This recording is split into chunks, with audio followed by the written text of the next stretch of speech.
No matter what the headlines say, no one knows how many deer there are in the UK.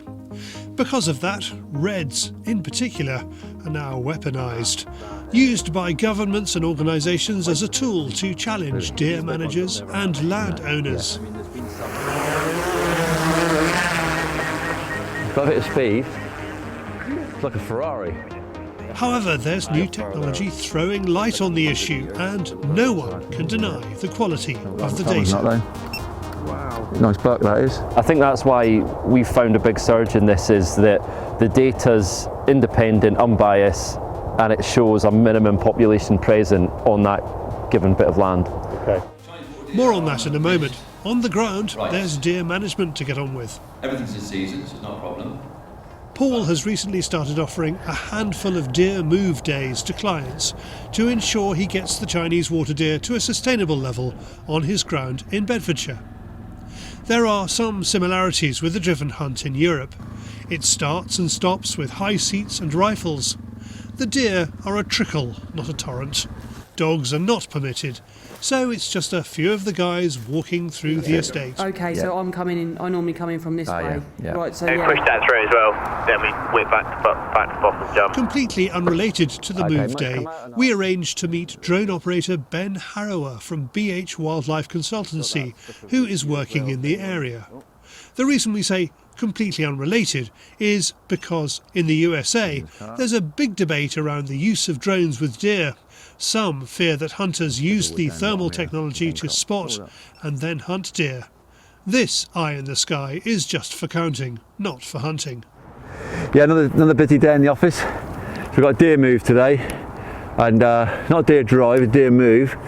So basically, we've got guys out on the different parts of the estate, first light, and try and get a few culled out. Our first deer, Mamoose? Yes. Fantastic.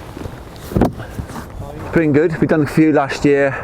We did 5 last year in November, shot about 150, no 200 actually. So we got on top of them early season. So yeah, which is quite important because we've got sort of big numbers and high numbers sort of like on this place, and trying to manage it and keep everybody happy. So you've got the wide thermal, there's the optical zoom. Ben has been a deer manager in his time, so is able to bring a level of on-the-ground knowledge to the job. He first looks for heat sources using the thermal camera. Then, using a 40x optical zoom on another camera, can pile on the magnification to ground truth that heat source. This makes his data species-specific, sex-specific, even age class specific. We used to do it with the lamps, and you get like a rough idea of what numbers you got on the ground, but now with the modern technology we're on drone counting, less nights out and evenings out counting, so that's great, and also pinpointing exact animals. That's amazing. I mean, on the Chinese water deer you're getting a rough idea of sex, because obviously males and females when they're younger you can't tell. For fallow deer and the bigger species is amazing. Leaving Ben to get images to show just what his kit can do, Paul heads off to collect some of the carcasses that have been taken this morning. If the opportunity arises and he spots the right animal, he may take one too. He's keen to show us the new 243 Sacco Power Blade round. He's been singing its praises for a while now, and we've yet to have a chance to see it in action. Like Christmas. Treat yourself, I love it. All right, good. Yeah, that's just a camera. So we got a nice young female, I'd imagine. Yeah, younger female. Young buck, is it? Yeah. Young buck. Yep. Young buck, young doe, and a nice little big one. Big beast. Big beast, yeah. So good. Well done, gent. Yeah, if you can get amongst these. Yeah, no worries. Because you're it. Yep. After another pickup, Paul spots a young female that's worth taking. His estate rifle of choice is now the Sacco 90 Adventure in 243.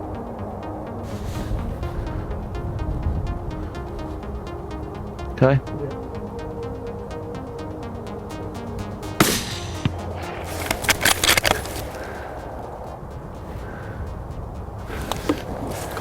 Yep.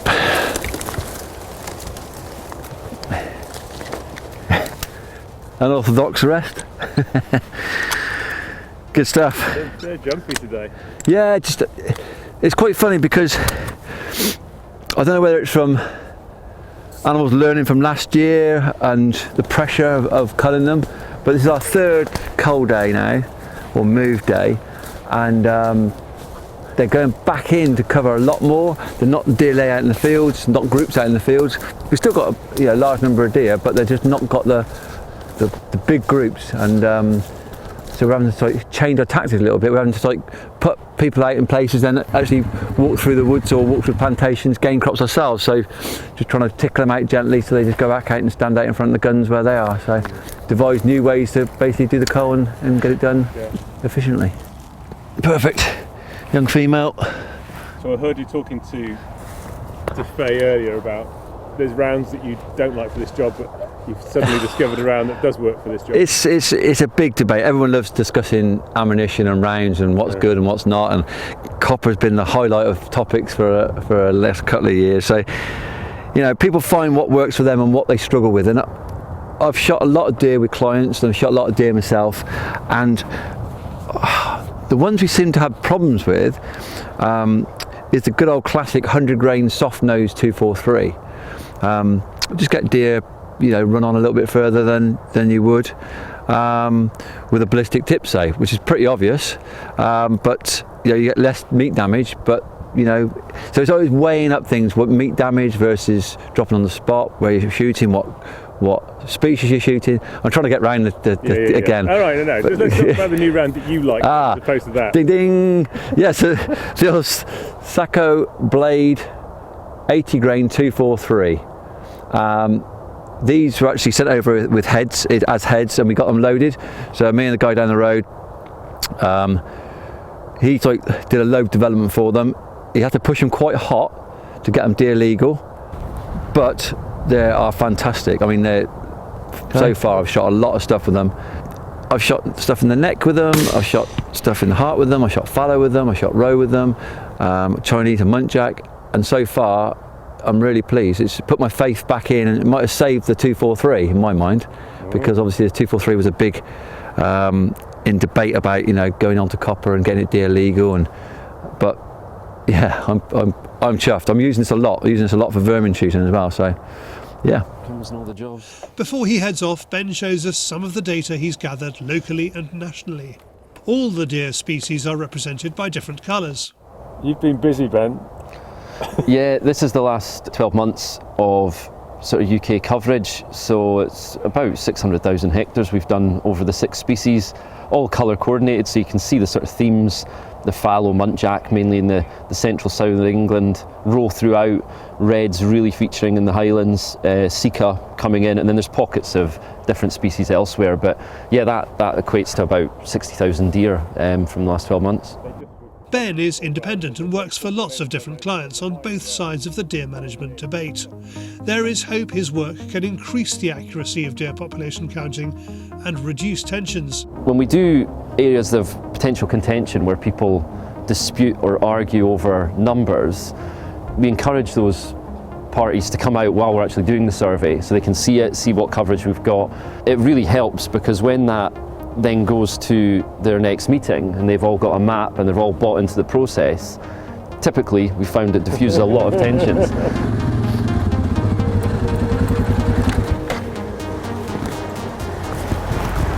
In the larder, Sam is cleaning the deer from this morning's outing. They were looking to take around 20 animals. Paul is confident he knows the amount of deer on the ground, but if there were any doubt, the new technology is here to back it up. For more information about drone survey work, go to bhwildlifeconsultancy.com, and to find out more about the Powerhead Blade rounds and the Sacco 90 range, go to sacco.global. Yep.